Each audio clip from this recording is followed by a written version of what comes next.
Olá, gente. Bonjour, bonjour. Comment ça va? Vous allez bien? Olha só, gente, eu sou o Ivo, eu sou professor de francês e me formei em hotelaria e gastronomia na França.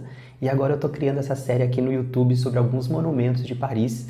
E o monumento dessa série é La Sainte-Chapelle, a Santa Capela, que é esse monumento super autêntico e um dos mais antigos de Paris. Então, acompanha nessa sequência aqui um pouquinho mais sobre esse monumento merveilleux de Paris. E se você ainda não tiver inscrito aqui no canal, aproveita, já se inscreve, ativa o sininho das notificações, la petite cloche, e deixa o seu like. Merci beaucoup e bonne vidéo. Salut!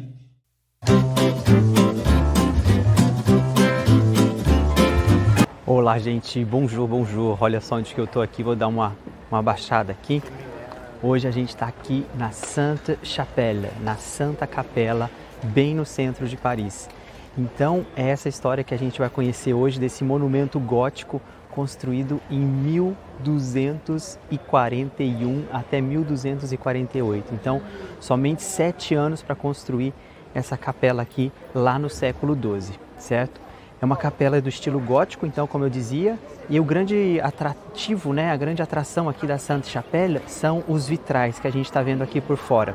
Eu estou começando a visita aqui por fora porque lá dentro vai ter muita gente.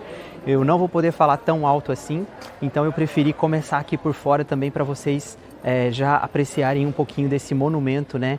Que hoje, né, como a Notre Dame pegou fogo, né, a gente só tem essa torre, né, de estilo gótico por enquanto em Paris. Mas a torre da Notre Dame está sendo reconstruída e em 2024 a gente vai ter a Notre Dame renovada inteiramente. Mas a história de hoje é aqui na Sainte-Chapelle, uma capela real. Bom, então qual é a história da Sainte-Chapelle? Por que ela foi construída? Bom, então vamos voltar na história lá em 1200. 1200 a gente tem o Império Bizantino. O Império Bizantino, se a gente for pegar uma grande cidade, uma cidade muito importante dessa época, é Constantinopla, né?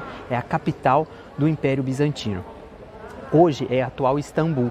Então, Istambul, né, na Turquia ali, é bem a divisa entre ao continente europeu e o continente asiático, né? Então é uma rota de comércio muito antiga entre esses dois continentes. Então por isso que o Império Bizantino, né, e Constantinopla se desenvolveu tanto. E é aí que começa a nossa história, lá em Constantinopla.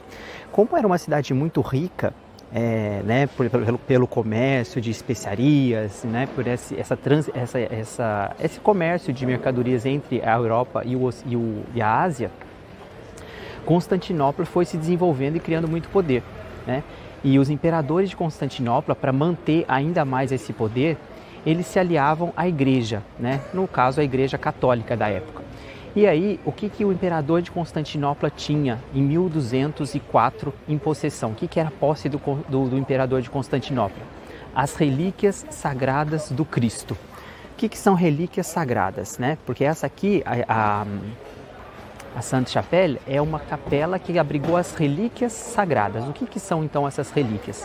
As relíquias sagradas são objetos que pertenceram ou que estiveram em contato com Cristo, né, com Jesus Cristo. É a história que conta. Então, esses objetos foram guardados ao longo da história, né, e quem os possuía tinha muito poder consequentemente, né? E esses objetos foram então desde pedaços da cruz, né, na qual o Cristo foi crucificado, o manto que cobriu o Cristo, por exemplo, a lança com a qual o soldado perfurou Cristo quando Cristo estava crucificado, a esponja com a qual que o soldado deu água para o Cristo. Então todos esses objetos, né, fazem parte das santas relíquias, inclusive a coroa de espinho, pedaço da cruz, sangue de Cristo, tudo isso é santa relíquia e que era muito disputado, né, pelos imperadores e reis da época para trazer esse poder, né, político de uma certa maneira, porque estava totalmente ligado à igreja. E aí, em 1204, Constantinopla sendo atacada, sendo invadida, né, por vários inimigos ali em volta no território da Turquia, digamos assim, eles precisam de financiar essa guerra.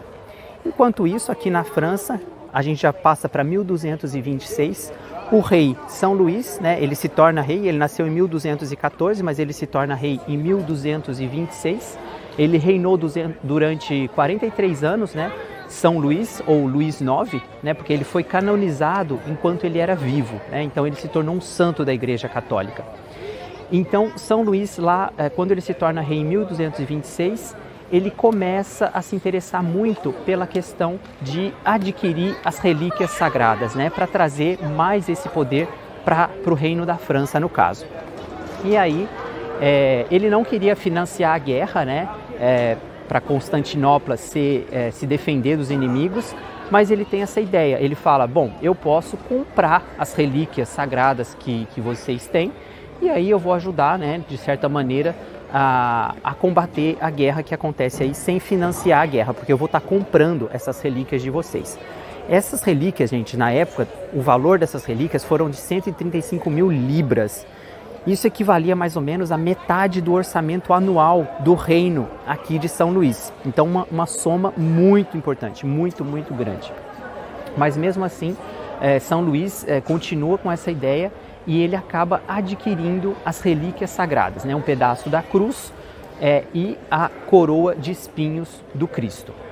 Então, só aí já é um grande evento, né? Já demonstra a força política que São Luís passa a ter, né? Possuindo essas relíquias sagradas. E, além disso, agora que já que ele tem as relíquias, né? Ele precisa de um lugar para guardar essas relíquias. Ou seja, ele decide de construir a Sainte-Chapelle. Ele vai adquirir as relíquias em 1239, certo? Ele compra essas relíquias lá de Constantinopla, do imperador de Constantinopla, e é uma verdadeira cruzada, né? As cruzadas, né? Da igreja, para trazer essas relíquias até Paris. Então, em 1239, ele traz essas relíquias para Paris e aí ele precisa de um lugar, uma capela, para guardar essas relíquias, e aí nasce o projeto da Sainte-Chapelle, que é construído então muito rapidamente, em apenas 7 anos, como eu disse, 1241 a 1248, e a gente já tem essa igreja magnífica aqui que vocês estão vendo atrás de mim, tá certo? Bom, então agora a gente vai entrar. A capela, ela é dividida na Capelle Basse e na Capelle Haute. A Capelle Haute é a parte de cima, né, que é a mais linda, que tem os vitrais maravilhosos, todos os 15 vitrais, 15 metros de altura, uma coisa impressionante, feita lá no século XII, era acessada somente pelo rei, pela família real e pelo colégio de cardeal que realizava as missas, as celebrações para a família real. Na Capela Baixa, somente os funcionários, enfim, quem trabalhava para o rei, tinha acesso como um deambulatório de reflexão, né, de oração.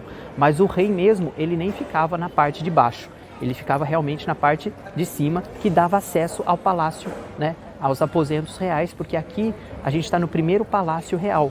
Aqui começou Paris, né, em termos de realeza, o Palais de la Cité, que hoje não, mas é a Conciergerie, né? Hoje é o Palácio de Justiça, onde ficou presa Maria Antonieta, era o Palácio Real, né? Os reis, eles moravam aqui, e depois, como eles começaram a ficar com um pouco de receio de morar nesse Palais de la Cité aqui, que era muito exposto, eles construíram o Louvre, né? Que era mais uma citadela mais fortificada e mais segura para os reis morar. Mas isso é uma outra história.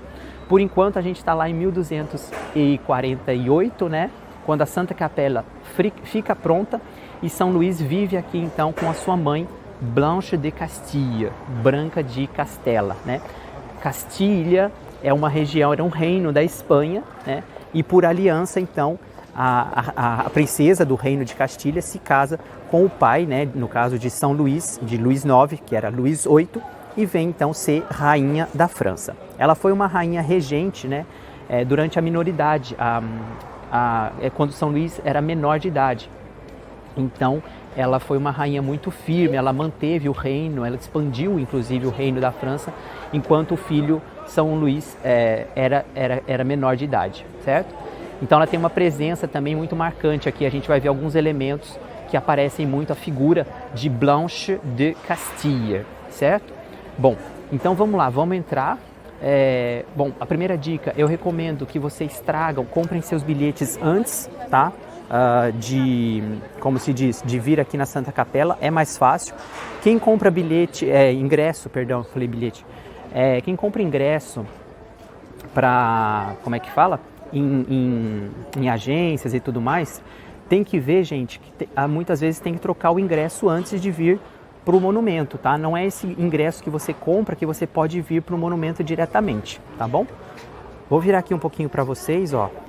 Pronto, então aqui a gente já tá, né? A gente passou pela segurança e agora a gente vai apresentar os nossos bilhetes aqui para a entrada da Santa Capela. Olha só. Bom, eu tenho uma carta, já vou falar um pouquinho mais baixo. Eu tenho uma carta que é a Passion Monument, né? Que é válido para vários monumentos e é pro ano todo, tá? E aí, vamos entrar aqui. E aí, gente, estão gostando do vídeo? Tá legal, não é verdade? Olha só, então, na próxima semana vai ter a continuação dessa série aqui da Sainte-Chapelle e o convite está feito. Já se inscreve no canal, deixa o seu like e compartilha esse vídeo. Merci beaucoup, gente. Bonne semaine. Salut!